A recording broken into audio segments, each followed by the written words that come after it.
नमस्कार, आप देख रहे हैं महाराष्ट्र फाइल्स। आपके साथ मैं हूं परवीन शेख। आपको बताएंगे उद्धव के दिग्गज नेता ने क्यों दिया इस्तीफा, शिवसेना यूबीटी में क्यों मची है भगदड़, बीएमसी चुनाव को लेकर फडणवीस अजीत पवार की देर रात हुई मीटिंग में क्या हुई बात, ओवैसी की पार्टी से क्यों डर रहे हैं अबू आजमी। इसके अलावा जानेंगे कौन किसे दे रहा है चुनौती, कौन किसकी बढ़ा रहा है टेंशन। साथ ही आपको इन सभी खबरों से कराएंगे रूबरू। लेकिन तमाम बड़ी खबरों में आगे बढ़ने से पहले एक नजर डालते हैं महाराष्ट्र की टॉप हेडलाइंस पर। मुंबई महानगर पालिका चुनाव के बीच उद्धव ठाकरे को बड़ा झटका, पूर्व विधायक सुभाष भोईरे बीजेपी में शामिल। निकाय चुनाव से पहले शिवसेना यूबीटी में मची भगदड़, पार्षद प्रशांत वानखेड़े अपने 900 समर्थकों के साथ रवि राणा की स्वाभिमानी पार्टी में शामिल। म्युनिसिपल चुनाव में गठबंधन या अकेले मैदान में उतरेंगे अजीत पवार, देर रात हुई अजीत पवार, तटकरे और सीएम फडणवीस की अहम बैठक। बीएमसी चुनाव में सीट बंटवारे के बीच फडणवीस का बड़ा दांव, एकनाथ शिंदे को ड्रग्स केस में क्लीन चिट। अखिलेश यादव की समाजवादी पार्टी के गढ़ में सेंध लगाने उतरी ओवैसी की एआईएमआईएम, मानखुर्द शिवाजी नगर में बिगड़ेगा खेल। खबरों में सबसे पहले बात उद्धव ठाकरे की। महाराष्ट्र में अब बारी 74,000 करोड़ रुपए के बजट वाली बीएमसी चुनाव की है। चुनाव आयोग ने मुंबई के बीएमसी सहित सभी 29 नगर निगम के लिए चुनावों की तारीखों का ऐलान कर दिया। 15 जनवरी को वोटिंग होगी और 16 जनवरी को नतीजे आएंगे। बीएमसी पर उद्धव ठाकरे का 1996 से कब्जा है। उद्धव ठाकरे के सामने अपना आखिरी किला बचाए रखने की चुनौती है, क्योंकि महाराष्ट्र की सत्ता पहले ही वो गंवा चुके हैं। सिर्फ सत्ता ही नहीं, बल्कि पार्टी और बाला साहब ठाकरे की विरासत भी उनके हाथों से निकल चुकी है। वहीं महाराष्ट्र की सत्ता पर पूरी तरह से काबिज होने के बाद बीजेपी की नजर बीएमसी पर है। इसी बहाने मुंबई की सियासत पर अपना दबदबा बीजेपी कायम रखना चाहती है। इसी कड़ी में उद्धव के कई बड़े नेता बीजेपी में अब तक शामिल हो चुके हैं, जिससे उद्धव की धार और कुंद हो गई है। महानगर पालिका चुनाव के बीच शिवसेना यूबीटी गुट को एक और बड़ा झटका लगा है। कल्याण रूरल सीट से पूर्व विधायक और उद्धव ठाकरे के सबसे भरोसेमंद माने जाने वाले नेता सुभाष भोईरे ने उद्धव गुट का साथ छोड़ दिया। सुभाष भोईरे शनिवार को ही बीजेपी में शामिल हो गए। सुभाष भोईरे ने बीजेपी के प्रदेश अध्यक्ष रविंद्र चौहान की मौजूदगी में औपचारिक तौर पर पार्टी की सदस्यता ग्रहण की। उनके इस फैसले को महानगर पालिका चुनाव से पहले उद्धव ठाकरे के लिए एक बड़ा राजनीतिक नुकसान माना जा रहा है। सुभाष भोईरे ने 2024 का विधानसभा चुनाव कल्याण रूरल सीट से शिवसेना यूबीटी की टिकट पर लड़ा था। हालांकि इस चुनाव में उन्हें हार का सामना करना पड़ा था। इसके बावजूद वो उद्धव ठाकरे के मजबूत समर्थक के रूप में जाने जाते थे और लंबे वक्त तक उन्होंने उद्धव ठाकरे परिवार के साथ अपनी निष्ठा बनाए रखी थी। कल्याण रूरल क्षेत्र में सुभाष भोईरे की अच्छी पकड़ भी मानी जाती है। ऐसे में उनके बीजेपी में जाने से स्थानीय राजनीति पर भी इसका असर पड़ने वाला है। 20 दिसंबर को राज्य की 23 नगर परिषदों और नगर पंचायतों में अध्यक्ष और सदस्य पद के लिए भी मतदान हुआ। इस चरण में अध्यक्ष पदों के साथ साथ कई निकायों में खाली पड़े 143 सदस्य पदों के लिए भी वोटिंग हुई। 21 दिसंबर को सुबह 10 बजे से वोटों की गिनती की प्रक्रिया शुरू होगी और दोपहर तक ये साफ हो जाएगा कि महाराष्ट्र के इन छोटे शहरों और नगरों की सत्ता किसके हाथ में जाएगी। खबरों में आगे का रुख करते हैं और अब बात करते हैं उद्धव की पार्टी में मची भगदड़ की। महाराष्ट्र विधानसभा चुनाव 2024 में अमरावती जिले की बडनेरा विधानसभा सीट पर आरवाईएसपी और शिवसेना यूबीटी के बीच सीधी टक्कर देखने को मिली थी।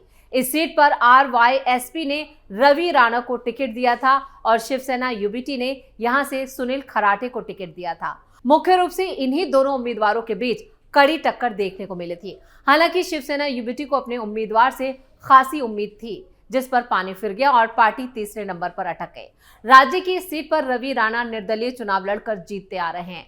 जनता ने चौथी बार भी रवि राणा पर ही विश्वास दिखाया। रवि राणा लगातार चौथी बार बडनेरा से विधानसभा पहुंचने में कामयाब रहे।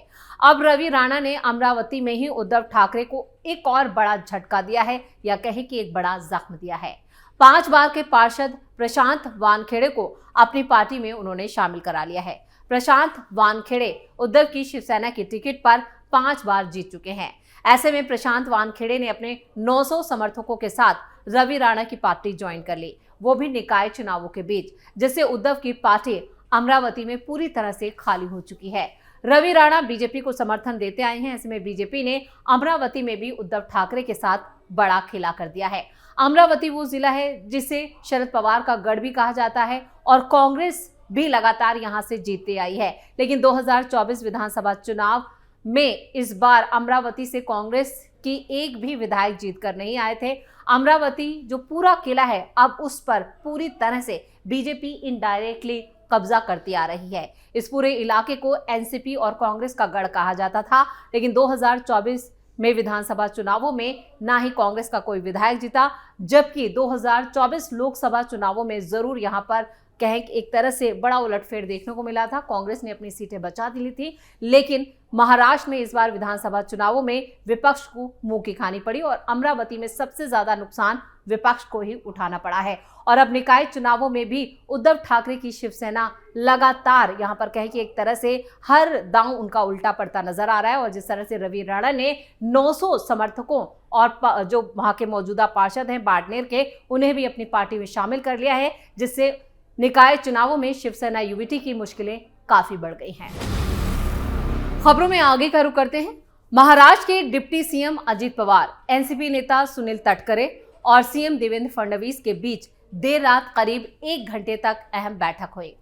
खबरों के मुताबिक इस बैठक में आगामी मनपा चुनावों को लेकर एनसीपी की रणनीति पर विस्तार से चर्चा की गई।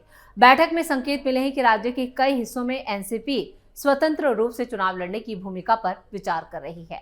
सूत्रों के मुताबिक पुणे, पिंपरी चिंचवाड़ और अमरावती नगर निगम चुनावों में एनसीपी अलग से मैदान में उतरने की तैयारी में है।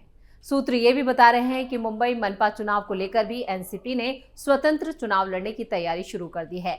इस पूरे मुद्दे पर आधिकारिक तौर पर घोषणा अगले कुछ दिनों में होने की संभावना जताई जा रही है। वहीं मनपा चुनावों में कहां और कब गठबंधन होगा, इसकी घोषणा नगर परिषद चुनावों के नतीजों के बाद की जाने की संभावना जताई जा रही है। यानी 21 दिसंबर को जो नतीजे आएंगे उसके बाद अजित पवार कोई बड़ा ऐलान कर सकते हैं। सूत्रों से मिली जानकारी के मुताबिक राज्य की अन्य नगर निगमों में राष्ट्रवादी कांग्रेस पार्टी स्थानीय स्तर पर बीजेपी और शिवसेना के साथ प्राथमिक गठबंधन करेगी। हालांकि जहां गठबंधन संभव नहीं होगा, वहां शरद पवार के खेमे वाली राष्ट्रवादी कांग्रेस पार्टी और अन्य दलों के साथ स्थानीय स्तर पर अघाड़ी को लेकर बातचीत के संकेत एनसीपी नेताओं ने मुख्यमंत्री को दिए हैं। यानी कई ऐसी सीटें हैं जहां पर शरद पवार की पार्टी और अजित पवार की पार्टी मिलकर चुनाव लड़ने वाले हैं। खबरों में आगे बढ़ते हैं और अब बात करते हैं एकनाथ शिंदे की। बीएमसी चुनावों के लिए सीटों के बंटवारे को लेकर बीजेपी और शिंदे की सेना के बीच चल रही खींचतान के बीच सीएम देवेंद्र फडणवीस ने बड़ा दांव खेला है। उन्होंने सतारा ड्रग्स मामले में डिप्टी सीएम एकनाथ शिंदे और उनके परिवार को क्लीन चिट दे दी है। सीएम ने कहा है कि अब तक की हुई जांच में इस ड्रग्स मामले का शिंदे परिवार से कोई कनेक्शन सामने नहीं आया है। शुक्रवार को ही मुंबई में मीडिया से बात करते हुए सीएम फडणवीस ने कहा कि जानबूझकर विपक्षी नेता डिप्टी सीएम एकनाथ शिंदे को बदनाम कर रहे हैं। जानकारों का यह भी मानना है कि फडणवीस का यह बयान ऐसे वक्त में आया है जब मुंबई में सीटों के बंटवारे को लेकर बीजेपी शिंदे गुट में बात नहीं बन पा रही है। वहीं इस मामले को लेकर शिंदे बैकफुट पर हैं और फडणवीस ने जिस तरह से शिंदे का बचाव किया है उसे देख जानकारों का साफ कहना है कि इससे सीट बंटवारे की गुत्थी जल्द सुलझ सकती है। शिवसेना यूबीटी की नेता सुषमा अंधारे और संजय राउत ने आरोप लगाया कि सतारा ड्रग्स मामले में एकनाथ शिंदे के भाई का कनेक्शन सामने आया। ऐसे में डीसीएम को अपने पद से इस्तीफा देना चाहिए। अंधारे ने सीएम फडणवीस के शिंदे को क्लीन चिट देने पर कहा है कि मैं उनका दर्द समझ सकती हूँ, लेकिन उन्होंने ऐसी झूठी दया नहीं दिखानी चाहिए। मुख्यमंत्री बताएं कि ये संविधान का सम्मान करते हैं या नहीं, यानी विपक्ष इस पर भी सियासत कर रहा है। और खबरों के आखिर में बात ओवैसी की। महाराष्ट्र नगर पालिका चुनाव का ऐलान हो चुका है। प्रभाग के आरक्षण की घोषणा हो चुकी है और कुछ इलाकों में वोटर लिस्ट में सुधार की प्रक्रिया भी पूरी करा ली गई है। ऐसे में मानखुर्द शिवाजी नगर विधानसभा सीट एक बार फिर राजनीतिक दलों के लिए रणनीतिक रूप से बेहद अहम बन गई है। बीते 2 दशकों से इस इलाके में समाजवादी पार्टी का दबदबा रहा है, लेकिन इस बार उसके गढ़ में ऑल इंडिया मजलिस-ए-इत्तेहादुल मुस्लिमीन यानी AIMIM सेंध लगा सकती है। इस संभावना के पीछे कई राजनीतिक समीकरण हैं। 2024 विधानसभा चुनावों में वार्ड अनुसार मतदान के आंकड़ों पर नजर डालें तो साफ होता है कि इस इलाके के 2 वार्डों में AIMIM का वर्चस्व उभर कर सामने आया। इसके अलावा मनपा चुनाव से ठीक पहले सपा को उस वक्त बड़ा झटका लगा जब 2 पूर्व नगर सेवक आयशा रफीक शेख और अख्तर कुरैशी ने समाजवादी पार्टी छोड़कर शिंदे गुट का दामन थाम लिया। आयशा रफीक शेख और अख्तर कुरैशी नगर सेवकों के दम पर अबू आसिम काजमी लगातार चुनाव जीतते आए। मानखुर्द शिवाजी नगर विधानसभा सीट में मुंबई मनपा के कुल 9 प्रभाग आते हैं, जिनमें प्रभाग संख्या की अगर बात की जाए तो 134 से 142 तक शामिल है। 2017 के मनपा चुनाव में सपा ने यहां से 5 सीटों पर जीत दर्ज की थी। वहीं एक सीट पर जो एनसीपी है जो अब बढ़ चुकी है और 2 सीटों पर शिवसेना और कांग्रेस को एक सीट मिली थी। लेकिन इस बार मानखुर्द में ओवैसी की पार्टी जो है वो समाजवादी पार्टी का खेल बिगाड़ सकती है। उसने ऐलान कर दिया है कि वो अपने उम्मीदवारों का जल्द ऐलान करने वाली है। इसी के साथ महाराष्ट्र फाइल्स में खबरों का सिलसिला यहीं खत्म करते हैं। बाकी खबरों के लिए आप जुड़े रहिए कैपिटल टीवी के साथ। वीडियो को लाइक करें, शेयर करें और कैपिटल टीवी को सब्सक्राइब जरूर करें। नमस्कार।